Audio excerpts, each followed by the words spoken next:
তুমি কি আজকে অফিস থেকে বের হয়ে কোনো রেস্টুরেন্টে গিয়েছিলে? হ্যাঁ, তুমি জানলা কি করে? ওই আমার বন্ধু নোমান, ও তোমাকে দেখেছে, ওই বললো। হ্যাঁ, একটা মিটিংয়ে গিয়েছিলাম। বুঝলাম না, তোমাদের অফিসে তো স্পেস থাকতো, বসের সাথে মিটিং করে আলাদা করে রেস্টুরেন্টে গিয়ে বসতে হলো? আরে বাবা, একটা ক্লায়েন্টের সাথে মিটিং ছিল, এই জন্য গিয়েছিলাম, কিন্তু পরে ক্লায়েন্ট আসতে পারে নাই। ও আচ্ছা, তাই বলো। আচ্ছা ঠিক আছে, তাড়াতাড়ি ফ্রেশ হয়ে আসো, একসাথে খাবো বলে অনেকক্ষণ যাবত অপেক্ষা করছি। ওকে, আমাকে 10টা মিনিট সময় দাও, আমি এক্ষুনি ফ্রেশ হয়ে এক্ষুনি আসছি। আসি, আসি, আসি।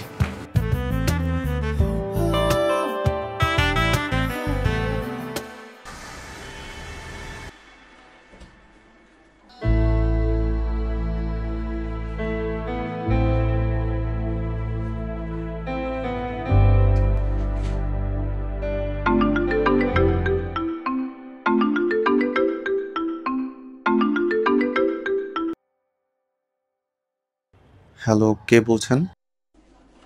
আপনি আমাকে চিনবেন না, আমাকে আপনি শুভাকাঙ্ক্ষী ভাবতে পারেন। এরকম নাম পরিচয়হীন কোনো শুভাকাঙ্ক্ষী আমার প্রয়োজন নেই। নিজে পরিচয় দিয়ে কথা বলুন।